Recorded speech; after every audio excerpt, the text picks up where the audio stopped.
안녕하세요. 말씀 한 줌. 오늘은 여호수아 10장 1절에서 15절 말씀을 함께 살펴보도록 하겠습니다. 제가 먼저 본문을 읽을게요. 그때 여호수아가 아이를 빼앗아 진멸하되 여리고와 그 왕에게 행한 것 같이 아이와 그 왕에게 행한 것과 또 기브온 주민이 이스라엘과 화친하여 그 중에 있다 함을 예루살렘 왕 아도니세덱이 듣고 크게 두려워하였으니 이는 기브온은 왕도와 같은 큰 성임이요 아이보다 크고 그 사람들은 다 강함이라. 예루살렘 왕 아도니세덱이 헤브론 왕 호함과 야르뭇 왕 비람과 라기스 왕 야비아와 에글론 왕 드빌에게 보내어 이르되 내게로 올라와 나를 도우라. 우리가 기브온을 치자. 이는 기브온이 여호수아와 이스라엘 자손과 더불어 화친하였음이니라 하매 아모리 족속의 5 왕들 곧 예루살렘 왕과 헤브론 왕과 야르뭇 왕과 라기스 왕과 에글론 왕이 함께 모여 자기들의 모든 군대를 거느리고 올라와 기브온에 대진하고 싸우니라. 기브온 사람들이 길갈 진영에 사람을 보내어 여호수아에게 전하되 당신의 종들 돕기를 더디게 하지 마시고 속히 우리에게 올라와 우리를 구하소서. 산지에 거주하는 아모리 사람의 왕들이 다 모여 우리를 치나이다 하매 여호수아가 모든 군사와 용사와 더불어 길갈에서 올라가니라. 그때 여호와께서 여호수아에게 이르시되 그들을 두려워하지 말라. 내가 그들을 내 손에 넘겨주었으니 그들 중에서 한 사람도 너를 당할 자 없으리라 하신지라. 여호수아가 길갈에서 밤새도록 올라가 갑자기 그들에게 이르니 여호와께서 그들을 이스라엘 앞에서 패하게 하심으로 여호수아가 그들을 기브온에서 크게 살육하고 베토론에 올라가는 비탈에서 추격하여 아세가와 막게다까지 이르니라. 그들이 이스라엘 앞에서 도망하여 베토론의 비탈에서 내려갈 때에 여호와께서 하늘에서 큰 우박덩이를 아세가에 이르기까지 내리심에 그들이 죽었으니 이스라엘 자손의 칼에 죽은 자보다 우박에 죽은 자가 더 많았더라. 여호와께서 아모리 사람을 이스라엘 자손에게 넘겨주시던 날에 여호수아가 여호와께 아뢰되 이스라엘의 목전에서 이르되 태양아 너는 기브온 위에 머무르라. 달아 너는 아얄론 골짜기에서 그리할지어다 하매 태양이 머물고 달이 멈추기를 백성이 그 대적에게 원수를 갚기까지 하였느니라. 야살의 책에 태양이 중천에 머물러서 거기 종일토록 속히 내려가지 아니하였다고 기록되지 아니하였느냐. 여호와께서 사람의 목소리를 들으신 이 같은 날은 전에도 없었고 후에도 없었나니 이는 여호와께서 이스라엘을 위하여 싸우셨음이니라. 여호수아가 온 이스라엘과 더불어 길갈 진영으로 돌아왔더라. 아멘. 여러분, 오늘 본문은 굉장히 드라마틱한 본문입니다.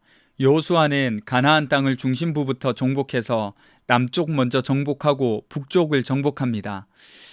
지금 생각나는 대로 우리나라로 비유를 하자면 포항 정도를 먼저 정복하고 이후에 대구쯤 들어가서 남부 지역, 그러니까 경상남북도, 전라남도를 정복하고 충청, 대전, 서울 이렇게 정복하는 거라고 볼 수 있지 않겠나 갑작스럽게 생각이 드네요. 어쨌든 이 남쪽을 먼저 정복하고 북쪽을 정복합니다. 어제 기브온이 이스라엘과 화친 조약을 맺었습니다. 이 소식이 남부 지역의 왕들에게 들렸어요.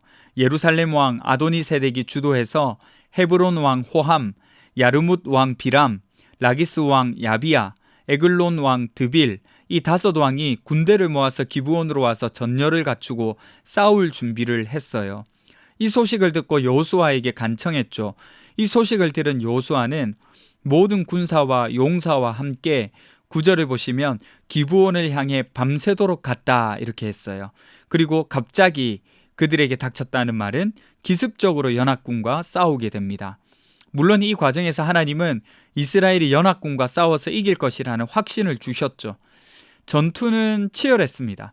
그러나 하나님이 이 전쟁에 개입하심으로 적군을 혼란에 빠뜨리시고 우박을 내리셔서 그들의 전력을 약하게 하십니다.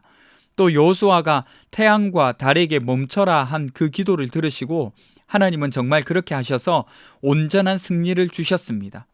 이 일은 성경에서 유일한 일이다. 사람의 목소리를 들은 유일한 기적이었다. 이렇게 기록을 하죠. 오늘 말씀을 통해 살펴볼 것은요, 약속을 지키는 이스라엘의 모습입니다. 여러분, 기브온은요, 지난 이틀 동안 살펴본 대로 이스라엘을 속인 족속이었습니다. 화친 조약을 맺었지만 사실 오늘날로 보자면 불공평 조약이었어요. 이스라엘이 속아서 한 조약이었잖아요. 백성들은 족장들을 원망했죠. 그럼에도 불구하고 여호수아는 이스라엘 온 백성들에게 그들을 해치지 말라고 명령했습니다. 하나님께 묻지 않았던 잘못이 이스라엘에게 있었고 맺은 언약은 하나님 앞에서의 맹세였기 때문이었죠. 쉽게 여길 수 없었던 사안이었어요. 억울하지만 책임져야 할 상황이 생겨난 거죠. 때문에 기브온 족속이 위험한 순간에 그들을 구하기 위해서 길갈에서 출발해서 그들이 사는 성읍까지 밤새도록 올라가서 그 다음에 전쟁을 하게 됩니다. 여러분이 잘 아시다시피 전쟁은 목숨을 걸고 하잖아요. 이스라엘 백성들은 싸울 수 있는 모든 병사들을 데리고 목숨을 걸고 기브온 족속을 지켜내요. 그것도 길갈에 있는 사람들의 안위를 뒤로 하고 말이죠. 이스라엘은 원망과 불평 속에서도 조약을 깨지 않고 끝까지 지켰습니다. 속임수로 생긴 언약조차 하나님 앞에서 행한 언약을 신실하게 지키는 모습이 오늘 본문에 기록된 거죠. 그러면 이스라엘이 손해만 본 건 아닐까요? 아니요. 여러분, 이스라엘은 하나님의 일하심을 더 확실하게 경험했습니다. 이 일을 통해서 말이죠.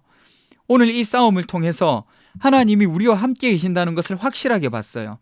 여러분, 약속을 지키기 위해 간 이 싸움 사실 쉽지 않았어요. 여러분, 밤새도록 행군한 것 생각만 해도 피곤하지 않으세요? 평길 간 거 아닙니다. 산도 오르고요. 그렇게 올라갔다고 적혀 있어요. 그런데 이 피곤을 이겨내고 싸워야만 했습니다. 그것도 목숨 걸고요. 그러나 그 싸움은 하나님이 하신 싸움이었습니다. 하나님이 그들을 이스라엘에게 넘겨주었다는 말씀에 순종하여 나간 이 싸움을 통해서 하나님이 우리와 함께 하신다는 사실을 그 누구보다도 확실히 경험했던 사람들이었어요. 우박이 내려서 그들을 물리치고요. 심지어는 해와 달이 멈추라는 여호수아의 기도에 멈추는 기적까지 보게 되죠. 신실한 순종 위에서 하나님의 역사가 나타나는 것을 직접 경험했습니다. 이걸 경험하니까 그들이 얼마나 사기가 올라갔겠어요. 정말로 놀라운 경험이죠. 그리고 확신했을 겁니다. 성경에서 약속이 정말 중요한 주제입니다. 약속의 중심에 계신 분이 바로 그리스도이세요. 예수님은 사실 가장 억울한 일을 겪으신 분이셨거든요. 그분은 그가 짊어지실 것이 없는 분이신데 그럼에도 불구하고 우리의 모든 죄값을 대신하여서 온몸으로 짊어지시고 받으신 분이십니다. 저주받고 고통받으셨어요. 그리고 하나님께로부터 버림받으셨죠. 그러나 그 억울한 십자가를 끝까지 감당하심으로 하나님의 약속을 이룰 수 있었습니다. 약속의 중심에 십자가에 달린 그리스도와 다시 사신 그리스도가 계시는 거죠. 그리고 오실 그리스도가 계십니다. 따라서 여러분, 그리스도인은 억울한 상황이 생겨도 신뢰와 약속을 깨뜨리지 않는 태도가 필요해요. 물론 손해를 보는 일들을 무조건 감당하라는 뜻은 아닙니다. 작은 계약이나 약속이라 할지라도 성실하게 지켜내는 삶의 태도가 분명히 필요하다는 거죠. 특별히 책임감 있는 사회생활이 요즘은 더 많이 요구되는 거예요. 이런 삶의 태도가 요즘 우리에게 요구되는 거룩, 곧 그리스도인으로서 구별된 삶이지 않을까 생각해 봅니다. 여러분, 억울한 십자가가 부활의 영광이 된 것처럼 우리의 신실함은 하나님의 일하심과 연결이 됩니다. 손해 같아 보여도요, 하나님은 그 신실함 위에서 기적을 언제나 행하세요. 그리고 손해보는 것 같지만 손해보지 않게 하십니다. 그러니까 약속을 끝까지 지키는 그 자리에서 살아계신 하나님을 경험하시는 여러분이 또 저가 되었으면 좋겠습니다. 기도합시다. 첫 번째는요, 성실한 삶으로 신뢰를 얻을 수 있는 그리스도인으로 살게 해주세요. 두 번째는 작은 약속도 기억하고 지켜낼 수 있는 책임감을 가지게 해주세요. 우리 함께 기도하며 나가겠습니다.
하나님, 성실한 삶으로 신뢰를 얻는 사람이 되게 해주세요.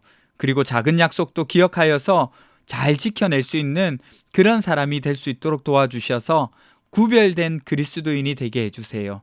예수님 이름으로 기도드립니다. 아멘. 여러분, 오늘 하루도 활기찬 하루 되셨으면 좋겠습니다.